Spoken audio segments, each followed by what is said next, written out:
Good morning, guys. Welcome to the live stream. I do want to discuss one thing before we get started on today's live stream. Again, I'm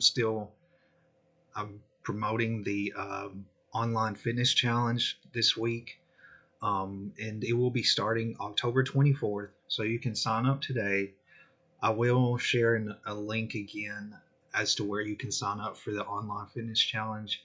Again, it's a 14-day free trial. You have access to my workout program. You also get access to Evolution Nutrition, which is a meal plan service through my workout program. So be sure to check that out. I'll add in a link where you can sign up through Trainerize. All you have to do is put in your name and email. I have been promoting it.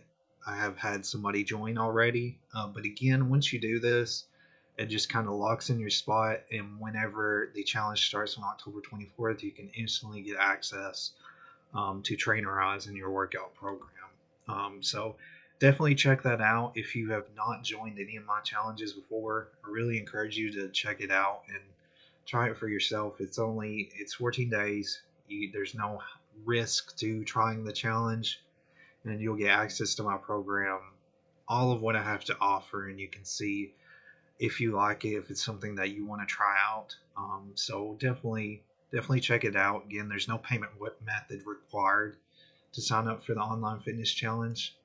So I didn't want to mention that before I get started. So today is a topic that you probably not heard much about, and I kind of want to discuss it because it is one of the most essential things, especially when it comes to my workout program in particular. Um, it may be different for other trainers, but in particular for me, this is an important aspect of my workout program. So, what I'm going to talk about today is fitness assessments. So, basically, what fitness assessments are, I'll go ahead and present this. So, basically, what fitness assessments are is just sort of a way when you start a program for me to get acquainted with you and understand sort of your baseline data as it relates to starting a workout program. So what I'm going to do with an fitness assessment is identify if you may have increased risk of certain diseases, whether it be cardiovascular, pulmonary, or metabolic diseases, reducing any unwanted medical evaluations, providing appropriate recommendations related to physical activity. So other things to keep in mind with this is basically, educating you on your current physical condition, and also providing you an effective program, and basically effectively setting you up the proper program that you need based on your fitness goals. It's all about sort of collecting data and sort of seeing where your baseline is, where you're at when you're starting a fitness program. This is the essential part of it, is just seeing sort of where you're at physically and to see if you have any sort of health risks that I need to be aware of before I get you into a workout program if you are to train with me. So this is basically what the purpose of the fitness assessment is. And there's various different assessments that I'm going to discuss today that relate to different things. It can relate to specific things with your goals. Certain fitness assessments you'll be doing, but certain ones you may not be doing. It all depends on sort of what your goals are um, as it pertains to, a particular fitness assessment. It also, I do want to mention that the main fitness assessment, every single person that goes through my program will have to do basically a pre-participation screening um, that sort of shows me that you're ready to go into physical fitness and do physical activities. So that's the one essential thing that has to be done.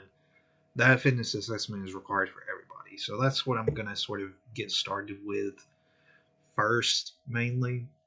But here's an example of the types of fitness assessments. These are all the ones that I'm going to be discussing today. So what we have first is a health risk assessment. We have a health history questionnaire. which is somewhat connected to the health risk assessment. We have cardiorespiratory assessments, posture and movement assessments, as well as performance assessments. So there's a little bit beyond each of these assessments that I won't discuss in particular today, but I will sort of briefly discuss what each one of these, what their purpose is when you're starting a fitness program. So the health risk assessment is the first assessment that I do, and it's of course required to get started with a fitness program. So what I'm doing with a health risk assessment is collecting any information on existing risk factors for participation in fitness-based activities, which is kind of what I mentioned before, and it's considered a vital first step before starting a workout program. PARQ Plus is an example of a health risk assessment that is taken before participating in physical activity.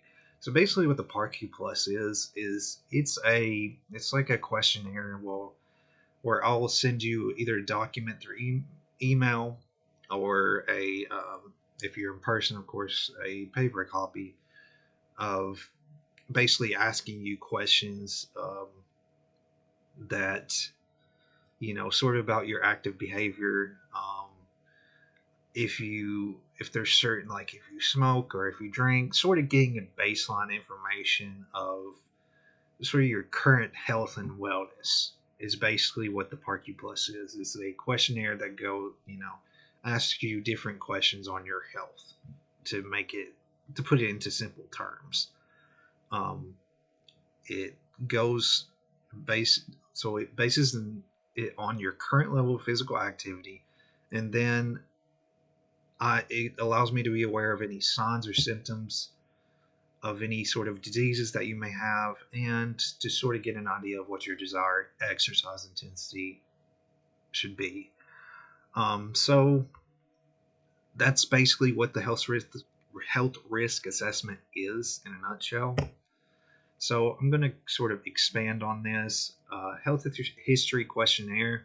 Basically, what I discussed, the physical activity readiness questionnaire, which kind of got ahead of myself, is basically a way to simplify the pre-participation screening. It removes any unnecessary barriers for individuals who are seeking to adopt active behaviors, and given to prospective clients to gain insight on their health and wellness. So it's a great thing not only for me to prepare you for a workout program, but also for you to be aware of and to have knowledge of sort of where your baseline health is at the moment before you're getting started. And it's definitely a safety thing. I want to be aware of certain things that you may have issues with before I get you started, and I don't want to put you in a risky situation or put you in a workout that's not workout program that's just too excessive. So that's basically what this health history questionnaire is, the PARQ Plus. Alrighty, so we're going to get into more active-based assessments. So this first one here is a cardio assessment. So again, like I mentioned before, when it comes to these assessments, it's going to vary depending on your fitness goals. So basically, the cardio assessment, this is primarily, it can be done virtually, but it primarily would help if it's done in person. So basically what this is measuring aerobic fitness as well as the respiratory and cardiorespiratory health of an individual. So there's multiple formats that can be used with this assessment type, such as treadmill, step machine, bicycle. So there's different types of cardiorespiratory assessments. I won't go into full detail with these, but for example, there is a YMCA 3-minute step test, which is a cardiorespiratory assessment that assesses aerobic fitness of deconditioned clients by having them complete 3 minutes of continuous stepping on and off of a 12-inch box. So that's a YMCA 3-minute step test, which is an example of a cardiorespiratory assessment. Rockport walk test is another one where I would have a client go 1 mile walking test that predicts their oxygen consumption or their time performance of heart rate response. So this is all information basically for me, but that would be an assessment that I would also do as well. The 1.5-mile run test is used to measure aerobic endurance of a client. You also have the talk test, which is a good one. Definitely would need to be done in person. But it's an informal cardiorespiratory assessment used to gauge the intensity of an activity based on a client's metabolic markers. So their ability to hold a conversation during an exercise of, say, running, walking, things of that sort. That's basically what the talk test is to sort of see the intensity by the way you talk. Like I would ask you questions while you're running or walking. That's basically what the talk test is. Um, the ventilatory threshold test is another one that basically is an incremental test based on the device of a treadmill or bicycle, gradually progresses in intensity level and relies on the person talk to determine the specific event at which the body's metabolism undergoes a significant change. So that's basically sort of increasing the intensity with the ventilatory threshold test. So that's basically the basics of the cardiorespiratory assessments. Again, I want to try to simplify these in a way to where you guys understand them. This is some of these. Again, it all depends on your goals. So, for example, with the cardiorespiratory based assessments, more than likely, I would consider these assessments to be primarily targeted towards athletes or anybody who, maybe somebody who would be doing like running like track and field or, cross country based um, sort of athlete, I guess you would say, would probably focus more on the cardiorespiratory assessments because they're mainly focused on building more power based endurance type exercises, and that's what they're focusing on. So that would be probably the main population that I would see to sort of administer the cardiorespiratory assessment. Again, it's a lot of this is based on your particular goals. And you're not, if you're going to a program, you're not going to be doing all of these assessments. The postural movement assessment is one that I usually recommend for everybody. Um, Again, it can be used in both in person and virtual settings. So, basically, with the postural and movement assessment, it is basically assessing the client's movement patterns and their postural alignment during movement or activity, as well as being aware of any muscle imbalances that they have. There are various ways to assess these movement patterns, such as static and dynamic posture. So, with the postural movement assessments, a lot of these are more focused on basically just being aware of your movement patterns during an exercise. So, I do these, I've done these multiple times with clients, and I think these are one of the most important assessments you should do, especially, you know, especially when you have deconditioned, clients, or if you're a deconditioned individual, you know, we want to be aware of your posture, and, being aware of your posture is important for your safety, to properly train you for exercises. So, when it comes to these assessments, there's certain ones. So a static posture one is one to keep in mind. That's basically just sort of being aware of your posture when you're in a stationary position. So not moving, just in a static, position of standing. Uh, Sort of beyond the static posture, you have dynamic posture. So in the dynamic posture, for example, some of the assessments that I usually do are the overhead squat test, or it's known as the OHSA. overhead squat assessment. So that's basically a squat where you would have your hands in the air and you would be, squatting as you normally would, but I would be sort of monitoring your posture as you're doing that squat motion. So, I'd be monitoring pretty much every part of your body, your legs, your 5 kinetic checkpoints, which I've mentioned in the past. Um, won't go into detail with that today, but I would basically be monitoring certain checkpoints on your body to see if you have any muscle imbalances or if your posture is sort of wobbly in a certain position when you're doing the squat. Another one that I do as well, very important to do, I believe, is the single leg squat assessment, which is where you're squatting on a single leg.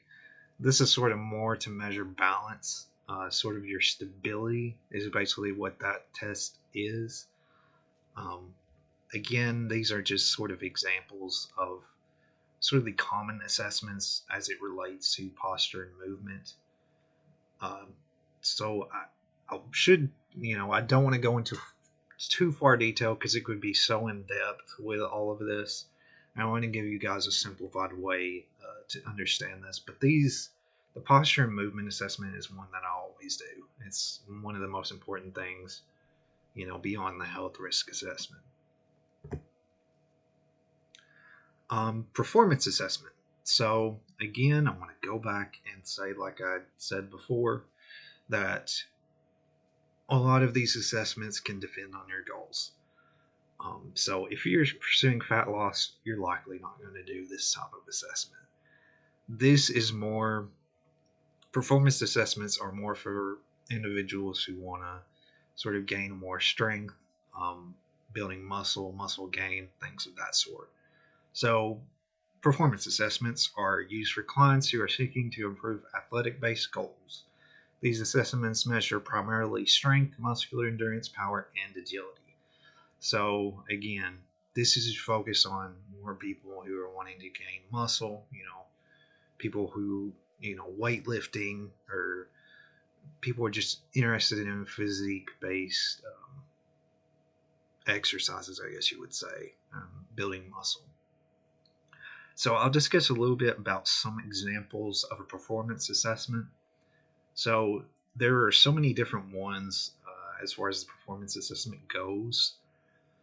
And these could be done both virtual and in person. So, for example, with the performance assessment, we have a push up test, a bench press strength assessment, a squat strength assessment, vertical jump, longboard jump, lower extremity functional test, which is known as a left test, 40-yard dash, or a pro shuttle. So, these are all examples of performance based assessments. For the push-up test, it's going to measure your muscular endurance of your upper extremities during a pushing movement. And then a squat strength assessment is to estimate maximal strength and a 1 rep maximum for the squat exercise. When you're doing a vertical jump assessment, that is designed to test maximal jump height of your lower extremity and sort of measure your lower extremity power. A long jump assessment is known as the broad jump, is designed to test maximal jump distance and lower extremity horizontal power. And then the left test, which is the lower extremity functional test, is more advanced assessment for speed and performance specific goals. So this, of course, is not going to be suitable for all clients. 40-yard dash is designed to test reaction capabilities, acceleration, and your maximal sprinting speed. The pro shuttle assessment is to assess acceleration, deceleration, agility, and control. So that is an example of all of the performance-based assessments. Again, it's just going to be all based on your fitness goals. So the sequence of fitness assessments. So again, I'm going to reiterate again, it's all based on your fitness goals. So this is sort of the structure into how these fitness assessments are sort of laid out. So first you would have your pre-participation screening, then you would have your physiological assessments, body composition, sort of measuring metrics and any kind of measurements, your weight, your BMI. That's basically all sort of bundled together with body composition. Postural movement assessments, that would be next.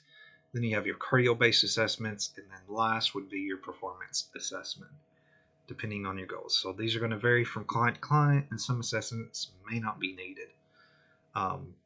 So mainly the essential one is the participation screening and physiological based assessment. And for me, I always do posture and movement assessments for all my clients. I think that's essential anyways. But those three are the essential ones. And then, of course, body composition is another one too, which kind of goes into both somewhat into the physiological assessment. And then the cardio and performance is all based on your particular goals.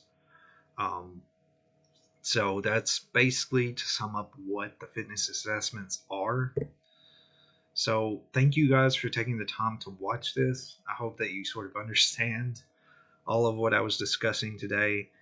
And I sort of want to give you an idea of sort of how I structure your workout program when you get started with me. So it's not just you're just throwing a workout program. I have to make sure that you're in proper health, you're in a good baseline health, I guess I should say, to start a workout program and to be able to see your posture and your movement patterns. So these are things that I do before I even set you up a program. Before you set up, I have to make sure that I do these things to, make sure that you're safe and I'm programming you the correct way. And if, you have muscle imbalances in certain ways, that I'm not, overexerting any pressure on a particular muscle. So that's basically what these assessments are, is to sort of see your baseline of where you're at with your health and wellness at the moment when you start a program. Again, thank you guys for watching. I do have my email, my phone number here if you need to contact me or have any questions about anything that I discussed today, or if there's any questions you have on previous live streams that I've posted in the past. You can always ask me a question about those as well. I also will upload this to YouTube. I usually upload my previous live streams to YouTube, usually the same day. And then I am going to start re-uploading them to my Facebook page so that you can see them as well. But they'll always stay here in the group when the live stream finishes. But thank you guys again for taking the time to watch this, and I will likely have more live streams next week, considering it is the start of the Fall into Fitness online challenge. So be sure to check those out. I'm thinking of doing more nutrition-based live streams next week. So I'm excited to sort of discuss a little bit basics of nutrition. So I'll let you guys know. I always usually post them in advance when my live streams are coming up. So definitely check out those in the group. So thank you guys for watching this, and I look forward to seeing you guys next week on the next live stream.